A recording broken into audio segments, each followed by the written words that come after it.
Middle east में cease fire को लेकर लगातार अपना सीना चौड़ा कर चल रहा पाकिस्तान अपनी इंटरनेशनल बेइज्जती कराने से बिल्कुल पीछे नहीं हट रहा है।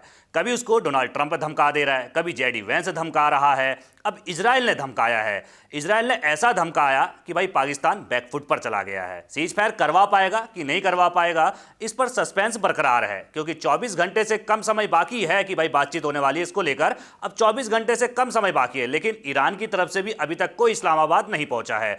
क्या कुछ इजराइल और पाकिस्तान के बीच नया विवाद छिड़ा है, इसकी हम चर्चा करेंगे। लेकिन उससे पहले आपको बता दें कि भाई 28 फरवरी से लगातार मिडिल ईस्ट जल रहा है, और जिस तरीके से जल रहा है अब वो सीज फायर तक पहुंचा है, जो अधूरा सीज फायर है। क्योंकि जिस सीज फायर को लेकर लगातार तमाम सोशल मीडिया पर चर्चाएं चल रही हैं, अमेरिका उसको मान नहीं रहा है। किस बात को नहीं मान रहा है? अमेरिका नहीं मान रहा है कि भाई लेबनान इस सीज फायर में शामिल है, क्योंकि इजराइल लगातार लेबनान पर हमला कर रहा है और अमेरिका वही करेगा जो इजराइल कहेगा, क्योंकि इजरायली लॉबी अमेरिका में पूरी तरीके से हावी है। पाकिस्तान जो सीज फायर, जो मतलब खुद को मध्यस्थ बता रहे हैं सीज फायर का, मैं मुखिया हूं, कह रहा है मैं चौधरी हूं। वो खुद कह रहा है कि भाई इस सीज फायर की जो शर्तें थी उसमें लेबनान भी मौजूद था, उसमें लेबनान भी था। खुद पाकिस्तान के प्रधानमंत्री शहबाज शरीफ का मैं ट्वीट आपको दिखा रहा हूं, इसमें आप देखिए, इसमें लिखा हुआ है कि लेबनान भी इसमें शामिल था, इस सीज फायर की शर्तों में लेबनान भी शामिल था। लेकिन इजराइल कह रहा है लेबनान नहीं था। अमेरिका कह रहा है, जब इजराइल ने कहा लेबनान नहीं था तो अमेरिका भी वही कहेगा कि लेबनान नहीं था। भाई ये पगलट आदमी है, जो जेडी वैंस हैं वो कह रहे हैं कि भाई ये मध्यस्थ करवा रहा है, मजाक करवा रहा है, इसमें लेबनान तो था ही नहीं। इसका मतलब क्या होता है? इसका मतलब ये होता है कि पाकिस्तान ने ईरान की जो पर्ची थी, जो 10 शर्तों वाली पर्ची थी, जो कागज था, लिफाफा था, उसको बदल दिया, अमेरिका को दूसरी पर्ची थमा दी कि भाई उसमें लेबनान लिखा ही नहीं, अमेरिका को जो पर्ची दी है। तो यानी कि पाकिस्तान खुद फंस रहा है। अब उनके जो मंत्री हैं भाई ख्वाजा आसिफ, उनका बयान सामने आया, उन्होंने पोस्ट कर दिया, इजराइल को लेकर उन्होंने धमकी दे दी। इजराइल को उन्होंने कैंसर वाला देश तक बता दिया कि भाई ये तो दुनिया के लिए कैंसर है। इसके अलावा बताया कि मानवता के दुश्मन हैं। हम यहाँ इस्लामाबाद में, यानी कि पाकिस्तान में सीज फायर करवा रहे हैं। कैसा सीज फायर करवा रहे हैं वो तो आप देख ही रहे हैं कि भाई मानने को कोई तैयार हो नहीं रहा है। तो यहाँ पर जो मंत्री हैं ख्वाजा आसिफ, वो कह रहे हैं कि हम इस्लामाबाद में सीज फायर करवा रहे हैं, वहाँ इजराइल जो है वो लेबनान पर हमला कर रहा है। इजराइल को धमकी दी है सीधे तौर पर कि यहूदियों को मिटा देंगे। ये पाकिस्तान के मंत्री की तरफ से बयान आता है। कैंसर उनको बताया जाता है, कहा जाता है कि पहले भाई गाजा को खत्म कर दिया, फिर ईरान पर जिस तरीके से हमले किए, और अब लेबनान के पीछे पड़े हुए हैं। ये तो खून के प्यासे हैं, पूरी दुनिया में खून के प्यासे बनकर ये घूम रहे हैं। तुरंत जो है इजराइल की तरफ से, प्रधानमंत्री के ऑफिस की तरफ से पाकिस्तान को कट्टर धमकी दी जाती है। पाकिस्तान से कहा जाता है कि हमको मिटाने के सपने देखते हो तुम, भाई हम जो है ना अपने दुश्मनों से खुद निपट लेंगे, हमें जरूरत नहीं है। वैसे देखा जाए तो इजराइल पाकिस्तान की मध्यस्थता बिल्कुल स्वीकार ही नहीं कर रहा था, क्योंकि इजराइल चाहता नहीं है पाकिस्तान चौड़ा हो जाए। इजराइल नहीं चाहता कि पाकिस्तान का कद बढ़े। तो इजराइल इसीलिए जब सीज फायर का ऐलान हुआ उसके बाद इजराइल ने यह स्वीकार तो किया कि हम सीज फायर मानते हैं, लेकिन तुरंत जाकर भाई शहबाज शरीफ ने पार्टी बुलाई थी ना कि मैं तो सीज फायर करा दिया, मैं नया चौधरी बन गया दुनिया के लिए। पार्टी बुलाई अपने घर में तुरंत सीज फायर वाले दिन कि भाई आओ सब लोग पार्टी करते हैं, भाई मैंने जो है ना दुनिया में शांति स्थापित कर दी है।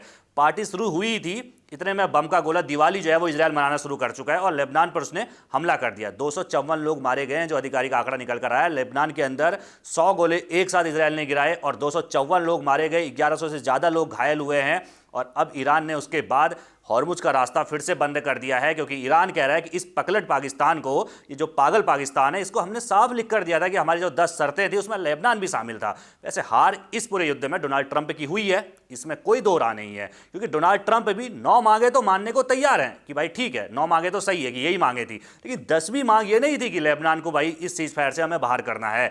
लेबनान इस सीज फायर में शामिल नहीं था। डोनाल्ड ट्रंप ने इस बात को बिल्कुल अपने पोस्ट में क्लियर किया है। इजराइल ने भी बयान आकर, जो इजराइल के प्रधानमंत्री है बेंजामिन नेतन्याहू, उन्होंने भी क्लियर किया है। और ये सीज फायर अधर में लटका हुआ, एक तरीके से कहें इजराइल पहले भाई पाकिस्तान के जो विदेश मंत्री हैं कि कौन से मंत्रालय उनके पास है, ख्वाजा आसिफ, उनकी तरफ से जब इजराइल को धमकाया जाता है तो इजराइल ने सीधे तौर पर कड़े शब्दों में भाई कहा कि हमें मिटाने का सपना देखते हो, हम अपने दुश्मनों से निपट लेंगे। तो उसके बाद पाकिस्तान के जो मंत्री हैं जिन्होंने भाई धमकी दी है, अपना पोस्ट ही डिलीट कर दिया। मतलब दुम दबा के भाग निकले हैं, डरपोक निकले कि भाई अगर आप अडिग हो। वैसे एक बात तो ये भी नहीं कि आप मध्यस्थ हो, तो भाई मध्यस्थ होने के नाते आपको एक पक्ष को इस तरीके से बात नहीं करनी चाहिए थी। इजराइल का कहना ये भी सही है कि आप किस तरीके से बात कर रहे हैं, आप धमकी दे रहे हैं, यहूदियों को मिटाने का आप सपना देखते हैं। हकीकत भी है, क्योंकि भाई पाकिस्तान अपने पासपोर्ट में ना पूरी दुनिया के लिए वीजा जारी करता है, सिर्फ और सिर्फ इजराइल के लिए नहीं करता। उसकी वजह यह है कि वो इजराइल को देश मानता ही नहीं है। कुल मिलाकर देखा जाए तो भाई मिडिल ईस्ट में सीज फायर होगा। मैं तो नहीं मानता कि सीज फायर वो भी पाकिस्तान करवा पाएगा, नहीं करवा पाएगा।